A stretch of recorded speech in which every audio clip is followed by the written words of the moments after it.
stock है. Over to you, sir.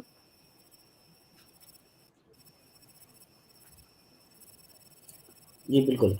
तो कंचन जी, सबसे पहले तो मैं एक बार क्योंकि हमने अभी निफ्टी और बैंक निफ्टी के बारे में लेवल्स नहीं दिए हैं। लास्ट वीक भी हमने जब बात की थी, डिस्कशन किया था बिफोर दिवाली, तो हमारा डिस्कशन यही था कि निफ्टी में कहीं ना कहीं 19,800 19,700 का जो लेवल है वहाँ पे कहीं ना कहीं रेजिस्टेंस रहेगा। निफ्टी ने इस वीक में 19,875 के लेवल बनाए और उसके बाद से अभी भी कंटिन्यूसली स्ट्रॉन्ग है निफ्टी। लेकिन अभी हमें लगता है कि एक गैप निफ्टी में बना है, जो गैप कहीं ना कहीं हमें लगता है आने वाले टाइम में फिल होना चाहिए, रहेंगे कहीं ना कहीं 19,400 और 19,450, वो एक मेजर सपोर्ट का काम करेगा गोइंग फॉरवर्ड। ऊपर की तरफ 19,800 19,900 ये जो जोन रहेगा वो एक रेजिस्टेंस का काम करेगा। तो नेक्स्ट वीक के लिए 19,900 19,800 एक रेजिस्टेंस जोन रहेगा, 19,400 19,450 एक सपोर्ट जोन रहेगा निफ्टी के लिए। बैंक निफ्टी की बात करें तो बैंक निफ्टी थोड़ा सा इन कंपेरिजन टू निफ्टी कहीं ना कहीं थोड़ा सा वीक नजर आता है, लेकिन कहीं ना कहीं बैंक निफ्टी में भी हमें लगता है कि बैंक निफ्टी में 43,200 43,250 वो एक जो लेवल रहेगा कहीं ना कहीं एक सपोर्ट का लेवल, सपोर्ट जोन रहना चाहिए गोइंग फॉरवर्ड बैंक निफ्टी के लिए। और ऊपर है कहीं ना कहीं 44,500 44,400 वो एक जोन रहेगा, कहीं ना कहीं एक रेजिस्टेंस का जोन रहेगा। तो इस हम कह सकते हैं कि जोन में मार्केट बैंक निफ्टी कहीं ना कहीं रहना चाहिए गोइंग फॉरवर्ड। अब मैं अगर बात करूं स्टॉक की, तो स्टॉक स्पेसिफिक आज दो recommendations as a portfolio pick रहेंगी।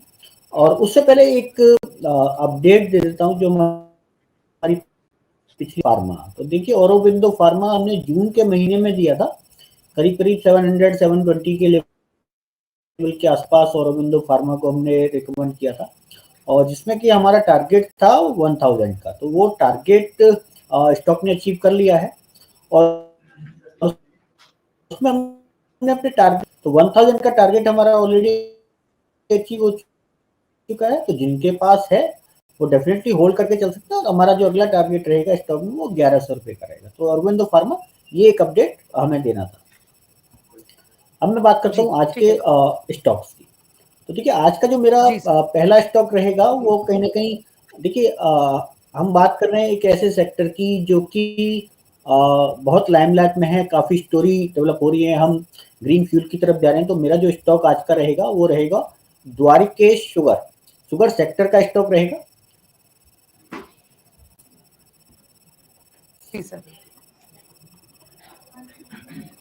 तो देखिए जहां तक बात करेंगे सेक्टर की, सेक्टर का जो आउटलुक है वहां पे अभी एक लेटेस्ट रिपोर्ट S&P ग्लोबल की तरफ से आई थी जो कि शुगर सीजन के लिए आई थी, जहां पे कि ये कह रहे हैं कि कहीं ना कहीं हमारे पास 3.3 मिलियन टन का एक शुगर सरप्लस रहेगा, जो कि कहीं ना कहीं पॉजिटिव आउटलुक देता है। और इसके अलावा इंडिया थाईलैंड की बात करें तो कहीं ना कहीं कुछ कंसर्न्स हैं जहाँ पे कि क्योंकि एल नीनो लूम्स कर रहा है उसकी वजह से कुछ थ्रेट रहेंगी। इसके अलावा हमारे जो शुगर सीजन 23-24 का है वो कहीं ना कहीं ये लग रहा है कि सरप्लस रह सकता है, बट क्योंकि ये कुछ फैक्टर्स ऐसे हैं जो कि जिसकी वजह से हो सकता है कहीं ना कहीं हम डेफिसिट में चले जाए। तो ये एक और हम देख रहे हैं कि शुगर सेक्टर में जो है शुगर के जो प्राइसेज है कंटिन्यूसली अपवार्ड हो रहे हैं, अपवार्ड मोमेंटम में बने हुए हैं। इसके अलावा जो प्रेजेंट की अनलिनो कंडीशंस हैं वो भी कहीं ना कहीं शुगर की क्रॉप को इम्पैक्ट कर सकती हैं, तो उसकी वजह से कुछ डैमेज हो सकता है, और जो डैमेज अगले शुगर सीजन तक भी जा सकता है। और शुगर के जो प्राइसेस है कहीं ना कहीं हम देखें लंदन शुगर मार्केट में, न्यूयॉर्क शुगर मार्केट में कहीं ना कहीं कंटिन्यूसली ऊपर जा रहे हैं। इसके अलावा अगर हम बात करेंगे कि अभी पीछे एक यूपी गवर्नमेंट की बात करें तो स्टेट गवर्नमेंट ने एक थोड़ा सा रिग्रेसिव स्टेप मोलिसिस पॉलिसी को लेके लिया है, जो कि रेट्रोस्पेक्टिव अमेंडमेंट है, जहाँ पे कि उन्होंने इसके जो एथेनॉल की जो कैटेगरी है उसको बी और सी जो कैटेगरी है उनको उनमें कोई डिस्टिंक्शन के लिए नहीं उन्होंने कहा है, उसको क्रूशियल डिस्टिंक्शन नहीं करने के लिए बोला है। तो जो कि थोड़ा सा एथेनॉल का जो आउटपुट है उसके लिए थोड़ा सा प्रॉब्लमेटिक रहेगा।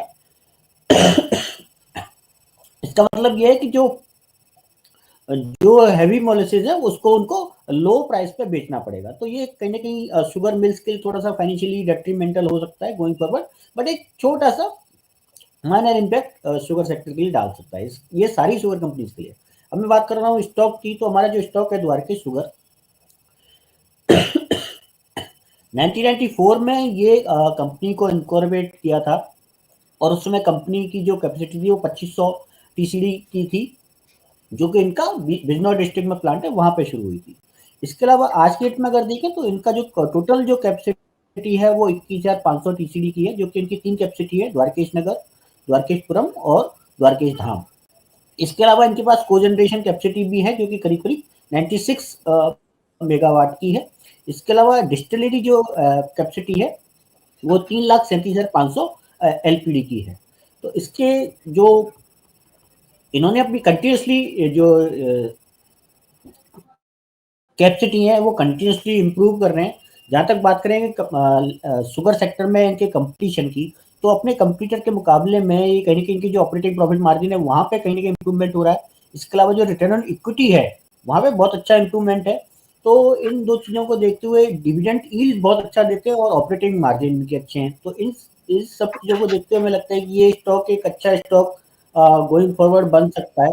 टेक्निकली बात करें तो देखिए टेक्निकली बहुत अपने लगभग सपोर्ट लेवल के आसपास स्टॉक है।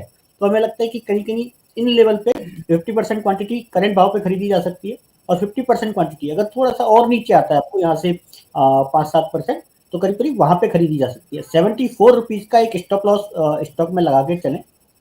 और जो स्टॉक में हमारे जो टारगेट्स रहेंगे, हमारा पहला जो टारगेट रहेगा वो कहीं ना कहीं 114 रुपए का रहेगा, दूसरा जो टारगेट रहेगा वो 140 रुपए का रहेगा। तो 114 रुपए, 140 रुपए अगले 6 से 12 महीने के लिए स्टॉक में निवेश किया जा सकता है। जी ठीक है, तो 114 से लेकर 140 रुपए तक के टारगेट के लिए आप 6 महीने से लेकर 1 साल के ड्यूरेशन के लिए द्वारकेश शुगर में इन्वेस्ट कर सकते हैं। सर की एक स्टॉक रिकमेंडेशन आ गई है। सर सेकंड स्टॉक रिकमेंडेशन क्या होगी आज के लिए?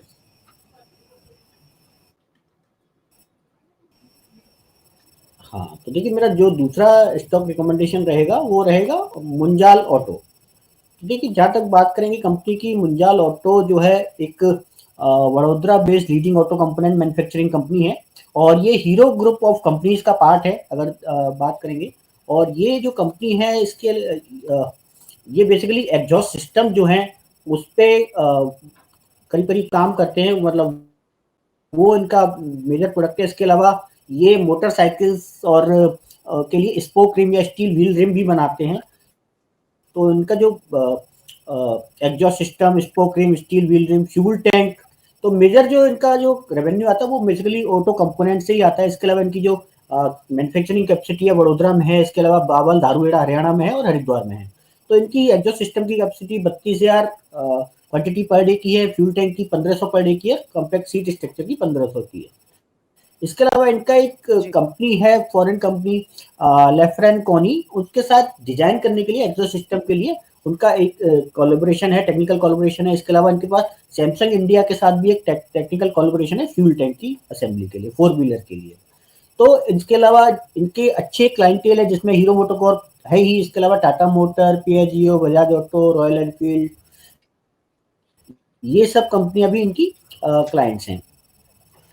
स्ट्रॉन्ग पेरेंटेज है क्योंकि कहीं ना कहीं जो हीरो ग्रुप जो कंपनी है सत्यानंद मुंजाल फैमिली, वही करीब करीब 75% स्टेक कंपनी में। बात करेंगे फाइनेंशियल्स की, तो देखिए स्टॉक का अभी करंट जो पीई है 24.8 पे पीई है। अच्छा डिविडेंड यील्ड कंपनी देती है, 3.19% का डिविडेंड यील्ड है।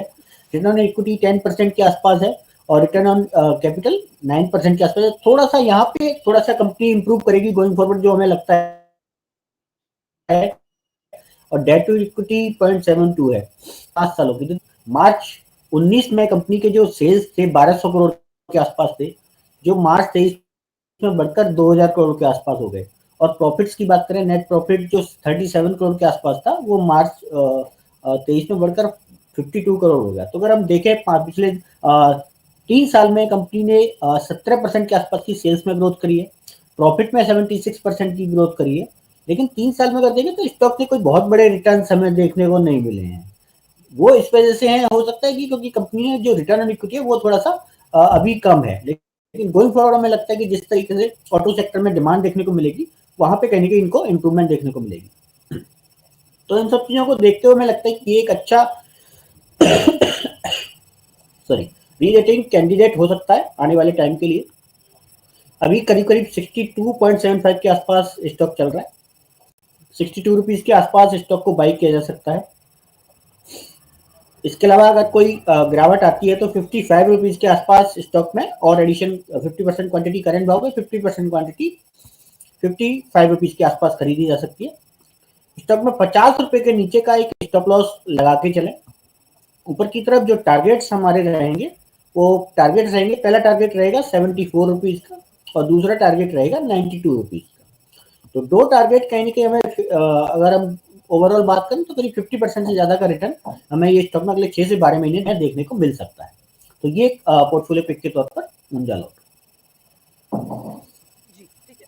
तो 2 पोर्टफोलियो पिक हमने राकेश सर से ले ली है लाइव शो में। सर ने फंडामेंटल्स को काफ़ी ब्रीफली एक्सप्लेन किया है, बताया है कि जो कंपनी के फाइनेंशियल्स हैं, कंपनी के फंडामेंटल्स हैं और साथ ही साथ टेक्निकल चार्ट्स पे कंपनी इस टाइम पे कैसे लग रही है और आने वाले टाइम पे आपको कितने टारगेट इन पर्टिकुलर स्टॉक्स के अंदर देखने को मिल सकते हैं। तो दोनों ही एक्सपर्ट से हमने स्टॉक रिकमेंडेशन ले ली है। अब चलते हैं वीकली रैपअप के थर्ड सेगमेंट में, जहाँ पे हम लेंगे अपने एक्सपर्ट से कुछ सवाल, जानेंगे कि हमारे जो व्यूअर्स हैं वो किन स्टॉक्स के बारे में उनके जानकारी लेना चाहते हैं, साथ ही साथ कहाँ से